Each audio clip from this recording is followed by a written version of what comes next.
El doctor José Luis Musi el día de hoy. José Luis, mucho gusto, bienvenido, buenos días. Muchas gracias por la invitación, Nino. ¿Qué podemos hablar? ¿Qué podemos decir? ¿Qué sucede? ¿Qué está aconteciendo en reclusorios? ¿Sistemas penitenciarios existen? No existe sistema penitenciario, como ya lo hemos comentado aquí en este programa. Lo que existe es un agregado disperso, normativa, administrativa y jurídicamente hablando, que nos lleva a concluir con que existen tantos sistemas penitenciarios como reclusorios hay en el país. ¿Por qué?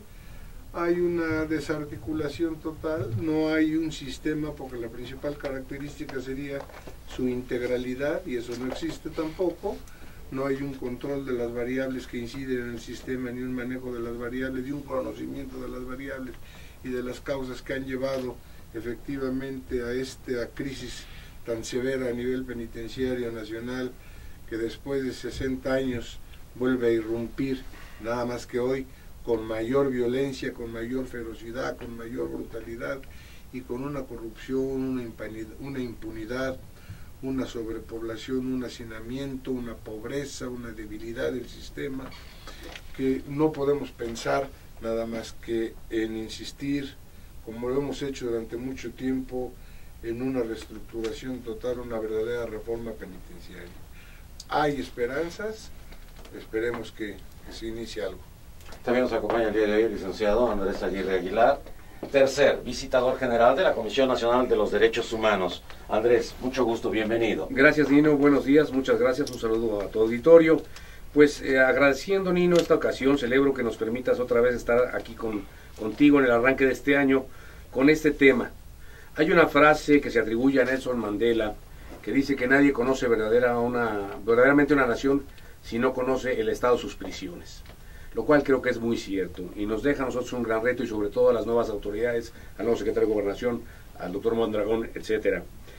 Sin duda me parece que es el momento de plantear una política penitenciaria de corto, mediano y largo plazo que permita hacer efectiva la aspiración constitucional y el mandato que establece la reinserción de los sentenciados a través del respeto a los derechos humanos, el trabajo, la capacitación para el mismo, la educación, la salud y el deporte. Es decir, ningún esfuerzo en materia de seguridad pública será exitoso si no se atiende debidamente a los centros penitenciarios. Y además, que el Estado asuma plenamente su responsabilidad, porque no se trata que a través de la figura esta de outsourcing, de la que se ha abusado tanto, se pretenda resolver asuntos que competen directamente a la autoridad, y en este caso, pues en esta nueva distribución de las competencias, el hecho de que ahora se centre en la Secretaría de Gobernación, creo, sin duda, si me lo permiten como una opinión personal, que es un acierto. Bueno, antes de presentar al doctor Elías Polanco, ahorita me preocupa mucho lo que acaba de decir José Luis Musi. 60 años y ha aumentado todo, pero nos fue citando cada uno como ejemplo de las situaciones que se han vivido en los reclusorios y que han ido en aumento. La impunidad, el hacinamiento, la corrupción, la destrucción, la violencia. Pareciera que han pasado 60 años y no hemos hecho nada, no vamos a hacer nada, o vamos a seguir siendo todavía cada 6 años con la esperanza de que realmente haya un centro de readaptación que pueda servir a este país. Nos acompaña también el doctor Elías Polanco, catedrático de la UNAM. Elías, mucho gusto, bienvenido. Gracias, Nino, y gracias por estar otra vez con los compañeros. Sobre esto del sistema penitenciario, tenemos que asentar que tenemos buenas leyes. Leyes bellas, prisiones malas. Desgraciadamente, eso es lo que tenemos. Pero si tomamos en cuenta los lineamientos de este 18 constitucional que ya nos mencionaron con el compañero, podemos decir que hay lineamientos para que sea readaptada la persona y luego reinsertada, para que regrese como una persona sana en el seno social. Sin embargo, repetimos y decimos, tenemos falta de capacitación para los directivos, para los custodios, esa corrupción que existe, que no se puede erradicar en México en todos los ámbitos, no es exclusivo de los reclusorios, para poder remediar algo. También nos acompaña el día de hoy el doctor Samuel González, catedrático de la Facultad de Derecho de la UNAM. Samuel, mucho gusto, bienvenido. Gracias, Nino, un placer estar aquí con los colegas, contigo, y además en este año que esperemos que sea de mucho éxito para ti y para todo el auditorio también, y para México desde luego. Y para ti también. Gracias, Nino. Pues yo creo que es un tema realmente importante. Normalmente vemos el problema de seguridad pública enfocado, al menos así lo hizo la administración pasada, como un problema solo de policías. La policía va todos los días y presenta o presentaba personas allá en Ixtapalapa, recuerdan todos estos, el show de las mañanas, que pues parece ser que era un show con helicópteros, con camiones que decían Policía Federal, toda esta producción mediática, y hasta ahí quedaba la seguridad pública. No se veía todo de manera integral en un sistema amplio donde interviene el Ministerio Público, los jueces y desde luego, para verlo de manera integrada, el sistema penitenciario. Fíjate bien, solo nos enfocábamos a una parte del problema, pero no a la solución de la globalidad, lo que nos permitirá desde luego abatir los índices delictivos. Con todos estos elementos a los cuales se han referido los colegas, el problema penitenciario tiene un reflejo sustancial en la seguridad pública, porque lo hemos repetido, es en las prisiones donde muchas veces se capacita a los nuevos integrantes de la delincuencia organizada, a los jóvenes que son llevados ahí como primo delincuentes. Tenemos más de 6,000 en el Distrito Federal, y que solamente robaron menos de 1,000 pesos.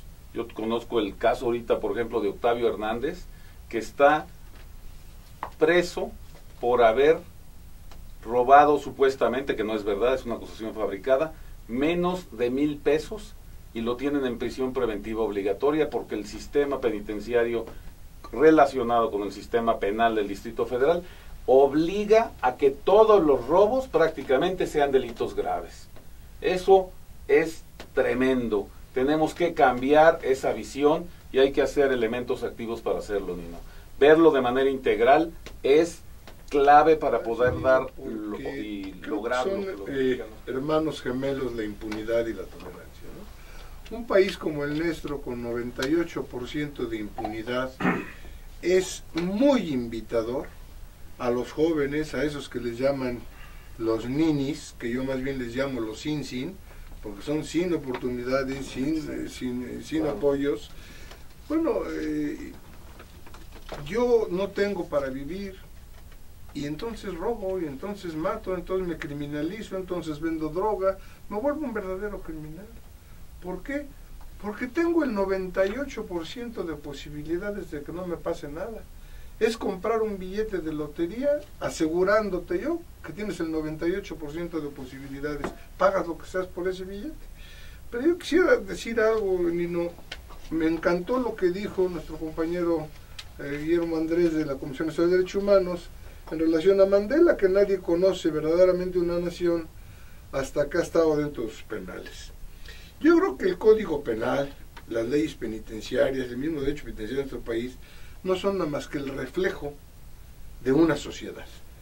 No son precisamente el breviario de la felicidad, ¿verdad? El Código Penal, pero digamos que se ha hecho uso y abuso de la penalización de todo tipo de delitos que hace todavía 10, 15 años eran delitos menores, y las cárceles están saturadas de pobres.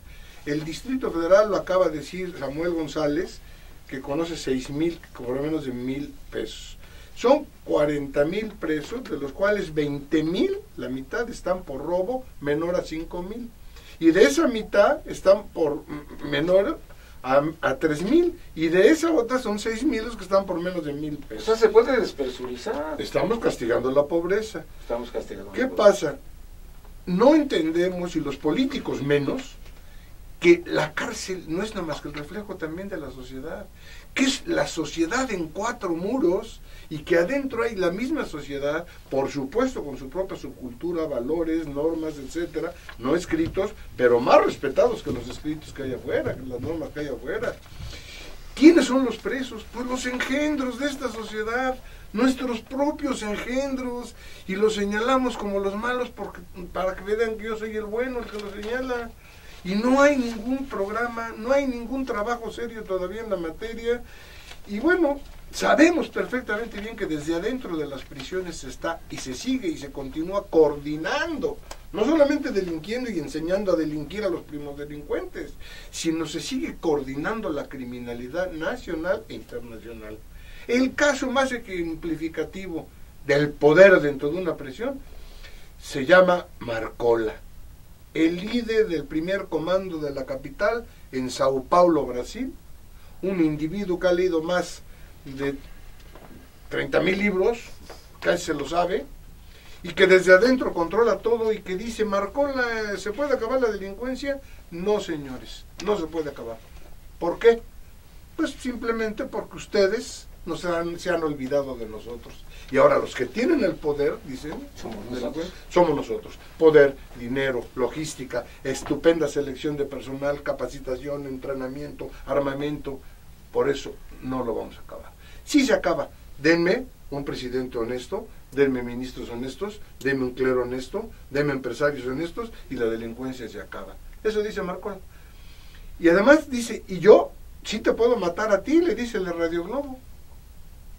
Y tú no, a mí no, porque yo aquí adentro tengo 7,000 guardaespaldas que me cuidan adentro de la prisión. Oye, Marcola, pero sabemos que tú sigues delinquiendo. Esa ha sido mi vida y seguirá siendo mi vida mientras esto no cambie. Tenemos que llevar dinero a las favelas que están llenas de pobreza. Eso está pasando en México, Nino. La película de En el Infierno, que es una película mexicana, no estoy calificando la condición cinematográfica o la calidad cinematográfica de la película, simplemente la esencia del tema. La película termina también diciendo, en un presidio, en un pueblo, está el clero, está el empresario, está el presidente municipal, están todas las autoridades de la sociedad. Y entonces, este narco dice, bueno, aquí están estos, y dispara. ¿Qué quiere decir? Que todos estamos metidos. Y termina Marcola diciendo algo fabuloso. Dice, mira, mi hermano, como dice la obra, no hay esperanza, todos estamos en el infierno. Refiriéndose a, se me fue la cita, perdón, pero un gran literato a nivel universal, ¿no? Ese es el problema. Tenemos que atacar el problema de fondo, tenemos que parar la delincuencia, pero tenemos que acatar el 18 constitucional y las normas internacionales a las que nos hemos adherido, normas mínimas para el trato y tratamiento de los reclusos de Naciones Unidas de 1955, y en México no se respetan, y México las firmó. Yo visité los infiernos, pero con Dante Alighieri, no con el que ibas a citar. El divino Dante, esa es la obra. Dante Alighieri, claro. Pero ¡claro! Bájale aquí el calor, Nino, que nos estamos quedando con tanto infierno aquí. Andrés Aguirre, Comisión Nacional de los Derechos Humanos. Gracias, Nino. Bueno, pues como la Comisión Nacional de los Derechos Humanos y su presidente, el doctor Raúl Plasencia Villanueva, ha establecido, es el tiempo de los derechos, pero también de los deberes. Esto quiere decir que la autoridad tiene que asumir, y también la sociedad, su responsabilidad. Sin duda es un rezago, es un reto. A eso hay un abandono, hay una tolerancia social incluso al tema penitenciario, en cuanto a que todos conocemos y sabemos que hay corrupción y que no se hacen las cosas como debe de ser, pero esa tolerancia, hermana de la corrupción y de la impunidad, sin duda nos ha afectado a todos. Entonces es el momento de que la sociedad también adquiera la conciencia de que lo que pasa en las prisiones nos afecta de manera directa. Es importante hacer un esfuerzo para verdaderamente construir un modelo penitenciario que desde el punto de vista integral pueda permitir que este sistema pueda funcionar de mejor manera. Y esto tiene que ver con algo que no se le ha hecho caso. Se apuesta la apuesta tecnológica de comprar cosas tecnológicas, y esto no sirve. Hay que apostar al capital humano. Tú no puedes seguir teniendo custodios bajo una mala selección, bajo una mala preparación, bajo una mala capacitación y bajo una mala remuneración. Es decir, es imposible. ¿Cómo vas a establecer una vez que ingresan la clasificación de los internos, si no tienes profesionistas que sepan hacer exámenes apropiados, psicológicos, psiquiátricos, criminológicos, la atención a la salud, la comida, la situación de las mujeres en las prisiones es muy delicada, los niños menores que viven con ellas, todavía más delicado? Es decir, no es posible seguir haciéndonos como si no viéramos esas realidades, y de las que la Comisión de Derechos Humanos ha venido dando cuenta desde el año pasado, y por eso reitero mi agradecimiento, Nino, de que pongas el dedo en la llaga al hacer estos programas que nos permitan compartir las inquietudes con los expertos de diversas ramas de la sociedad. Fíjate que yo recuerdo cuando la CONDETEL nos dijo que teníamos que llevar a registrar nuestros números telefónicos, que ya lo hemos platicado en muchas ocasiones aquí en este programa, para que de los reclusorios no salieran esas llamadas en que se nos amenazaba. Siguieron apareciendo esas llamadas en que se nos amenazaba, y entonces se les ocurrió a las autoridades el sexenio pasado poner un spot que decía: si pasa esto, denúncialo. ¿Por qué lo voy a denunciar si no debería de pasar? Algo del que va a tener competencia este juez ejecutor, en el sentido de ser vigilante del trato a los internos, sin quitarle el trabajo a derechos humanos. Su trabajo de derechos humanos seguirá haciendo, pero la función, la facultad que va a tener el juez de ejecución es vigilar el trato que se le dé al interno, celebrar audiencias, recibir quejas de los internos para celebrar estas audiencias y posiblemente, de acuerdo a su comportamiento, a esa educación, a esos deportes, a esos ejercicios, pueda obtener su libertad anticipada. Esto ya tendría matiz de readaptación, porque tampoco invadimos la esfera de la dirección que va a seguir teniendo el Poder Ejecutivo. A su momento mencionábamos que posiblemente sea bueno que sea ahora un licenciado en Derecho quien maneje la Secretaría de Gobernación, y esto pueda dar pauta para que con las leyes se realice los fines de ese 18 constitucional de la readaptación para reinsertar al delincuente. Samuel. Sí, ojalá el nuevo secretario, esperemos, de Gobernación tenga la capacidad de hacer lo que están planeando en todo este plan por México. Yo lo veo con mucho optimismo, pero bueno, no es consuelo que sea un abogado el nuevo secretario de Gobernación, porque ya tuvimos un presidente abogado en la última administración que de leyes parece que no sabía mucho, ¿no? Ejecutó muchas acciones que eran completamente fuera del contexto de los derechos humanos y del derecho.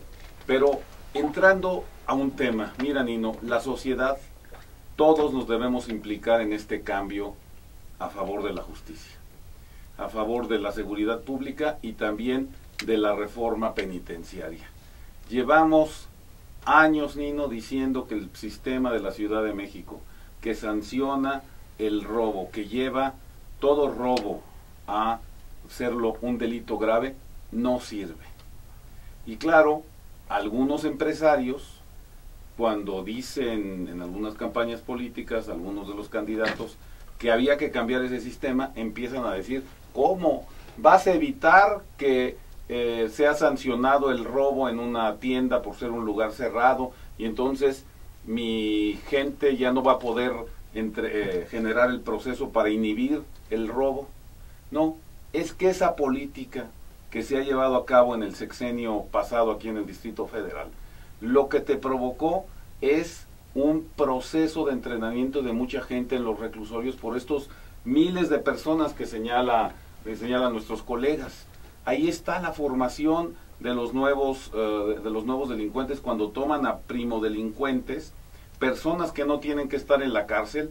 Por ejemplo, el caso de Octavio Hernández, y ahorita te voy a decir por qué hago tanto esfuerzo, o sea, tanto estoy subrayando tanto este asunto, porque la jueza Mónica del Valle, del Reclusorio Oriente, dicta autos de formal prisión, igual que muchos jueces del Distrito Federal, sin entender un concepto constitucional que es extraordinario.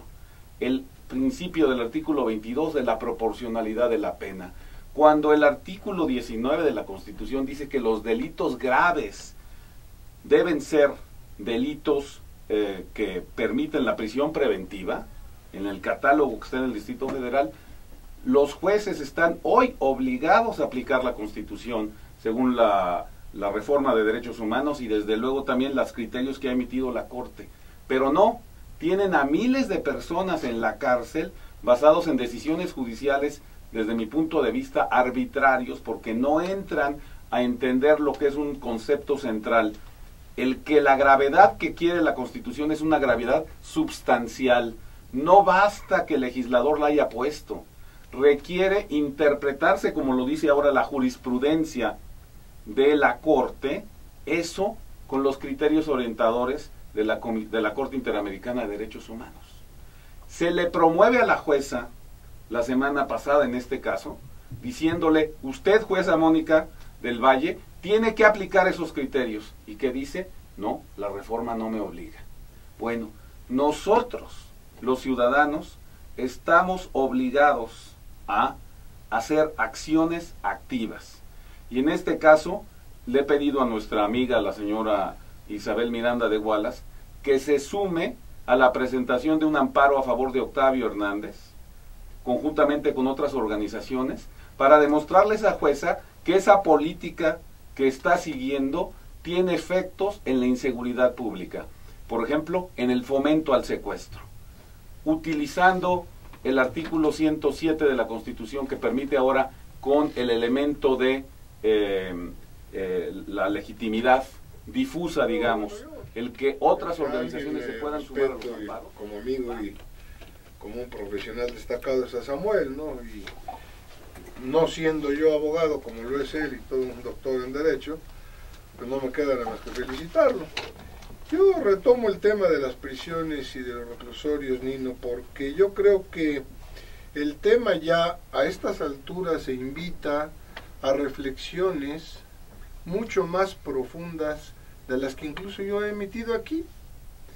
Y la primera sería el pensar si la prisión está cumpliendo con sus objetivos o la prisión ya como institución, que además es una institución moderna, no es una institución que tenga demasiados siglos en la humanidad, es una institución muy moderna la prisión, si realmente está cumpliendo con sus objetivos. Uno de los objetivos de la prisión es la prevención del delito. ¿Lo previene?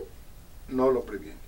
¿Intimida la prisión? ¿El sentido intimidatorio de la pena? No hay un sentido intimidatorio, ni a nadie intimida el hecho de que irse a la prisión. La prisión tiene un fin moral, por supuesto también más que jurídico, que es la expiación de la culpa. ¿Realmente expían la culpa todos aquellos que están adentro, que para empezar ni son culpables la mayoría, y los que sí son culpables pues no tienen sentimientos de culpa por sus rasgos psicopáticos? Entonces la prisión tampoco cumple con este fin. La prisión cumple con el fin de la readaptación o la reinserción social como reza actualmente el 18 constitucional, tampoco. Entonces tenemos que ir viendo si mejor pensamos en no solamente castigar al hombre con prisión, prisión, prisión y más prisión. Más penas de prisión, por más años de prisión, más dura la prisión y para más seres humanos. Cuando que Naciones Unidas está yendo por otro camino, menos prisión para menos seres humanos y por menos años para que realmente se readapten. Nosotros vamos en camino contrario a todo lo que internacionalmente se está haciendo.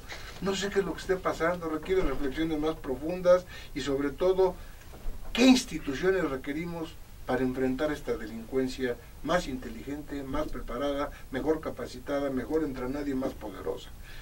Eso es lo que yo diría, Nino.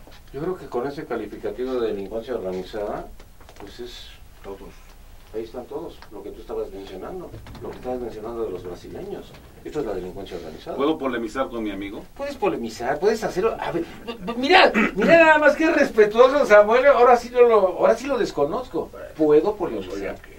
Con el amigo Pepe. Polemiza con tu amigo Pepe. ¿No estás de acuerdo? En alguna parte no. Y te voy a decir en cuál. Fíjate bien. Concuerdo en que las prisiones no cumplen su función de manera interna. Pero yo tengo una demostración lógica de que las prisiones sí tienen un impacto. Fíjate bien, Pepe, yo voy en conferencia por conferencia para demostrar que la prisión sí tiene un efecto inhibidor, y en cada conferencia le pregunto a las personas que están ahí, ¿quién de ustedes quiere ir a prisión? ¿Sabes cuántos me han contestado que sí? Ninguno. Eso, no, mi estimado Pepe, eso significa que la prisión cumple un efecto no para los que están adentro, sino para los que estamos afuera. Y ese es el efecto, un cierto efecto inhibidor. Entonces, todo lo demás de dentro yo lo compro. El asunto es que de fuera sí tenemos que mejorar el sistema interno para lograr un efecto inhibidor, porque esa es la diferencia entre los países más avanzados y nosotros. Recuérdate que aquí, desafortunadamente, en la administración pasada, nos dijeron que teníamos que ver hacia adelante, hacia Europa, hacia Estados Unidos, y de repente nos llevan a Centroamérica. Ahí está el punto. Totalmente de acuerdo. Oye, cuidado con los centroamericanos, porque ahorita pueden reclamar lo que estás haciendo tú. Sí, claro, nosotros nos centroamericanizó Calderón. Calderón tiene que tener su calle de centroamericanizador de México. Totalmente de acuerdo con Samuel. Yo creo ¿Con que la no calle? Yo creo que no hay discrepancia de lo que dijo Samuel en relación a lo que dije yo, porque son dos visiones diferentes. La visión de la sociedad a la que sí intimida el hecho de ir a la prisión, y de esa sociedad que está expuesta a que por quítame estas pajas lo metan a prisión, por supuesto que la intimida, por supuesto que inhibe muchos delitos para aquellos que normalmente no cometemos los delitos. Pero para los delincuentes profesionales, yo insisto que la prisión ya no tiene un objetivo intimidatorio, o que si lo tiene no lo cumple. Para los profesionales, no. Y si vemos las estadísticas de cuántos entran a prisión, y de esos, cuántos llegan a sentencia ejecutoria, es irrisible. Ahí te das cuenta cómo es todo nuestro sistema de procuración, administración, impartición de justicia el que está fallando y está haciendo su efecto precisamente en las prisiones. Porque son los tres poderes los que están echando a perder la prisión. Son los tres poderes los que están haciendo reventar la prisión. Estamos hablando de una asamblea legislativa, pero yo diría de un Congreso de la Unión. El poder legislativo legisla para penalizar más y meter cada vez más gente a la prisión. El Ministerio Público ejerce un gran dinamismo, por decirlo decentemente, y a todo mundo consigna por quítame estas pajas. Y el Poder Judicial, un poder de tiempo parcial, con un gran rezago en los pasos de sin independencia, ¿no? Sin independencia. Le fijan la política desde el gobierno del Distrito Federal y la cata. Sí, pero entonces la culpa de todo es de las prisiones. No, los tres están echando a perder a la prisión, los tres poderes. Entonces hay que sentarlos a los tres. Por supuesto, invitando elemental a la Comisión Nacional Internacional de Derechos, a todos los derechos humanos. Pero siéntate Poder Ejecutivo, siéntate Poder Legislativo y vamos, Poder Judicial, vamos entre todos a resolver un problema que atañe no solamente a los poderes, sino, como dijo atinadamente Samuel y Andrés, a la sociedad en general. Vamos a entrarle al toro.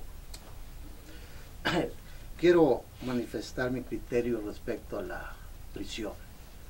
La prisión viene a sustituir las penas corporales y fue aplaudido, bien recibido por la sociedad. Sin embargo, falta algo. Esta prisión debe ser racional y que tenga la finalidad de humanizar. Desgraciadamente se tiene como un castigo, pero castigo en el sentido de que al delincuente no hay que darle nada, hay que tratarlo mal. Esa es la política que se sigue en México, cuando que debería ser, repito, con la finalidad de readaptación, de sanear a las personas. Ese es mi criterio respecto a la prisión preventiva. Sí, sin duda, desde la perspectiva de los derechos humanos, y como comentaban mis amigos, la Corte Interamericana de Derechos Humanos en una sentencia ha señalado que las precarias condiciones materiales, y esto tiene que ver con lo que acaba de comentar el doctor Polanco, y de higiene en los establecimientos carcelarios agravan la privación de libertad de los condenados y procesados y las transforman en una pena cruel y un trato inhumano. El gran reto, yo creo, de la reforma constitucional en materia de derechos humanos es que las autoridades entiendan la trascendencia de ello y que todos están obligadas a respetar los derechos humanos. En esa visión, que es una visión que tiene que ser transversal para el establecimiento de cualquier política, sin duda creo que es importantísimo en materia penitenciaria no estar importando modelos que no respetan los derechos humanos. Hay una tendencia, por ejemplo, en el sistema federal a estar absorbiendo modelos que aplican en Texas y en California como si fueran modelos en materia de derechos humanos, para nada. Y sobre todo ahora están calificando las prisiones, algunas organizaciones americanas, por ejemplo, que bueno, habría que ver si realmente tienen la perspectiva de los derechos humanos, porque no se trata de contener a los presos, se trata de reinsertarlos, darle la oportunidad de al que no estudió poderlo a que aprenda a leer, y al que no sabe un oficio darle la posibilidad que lo aprenda para que tengan una opción distinta al término de su condena. Son 240,000 presos a noviembre del año pasado en las prisiones de México. La gran mayoría no excede de 15 años de prisión, van a estar fuera. ¿Cómo los queremos de regreso? Ese es el asunto.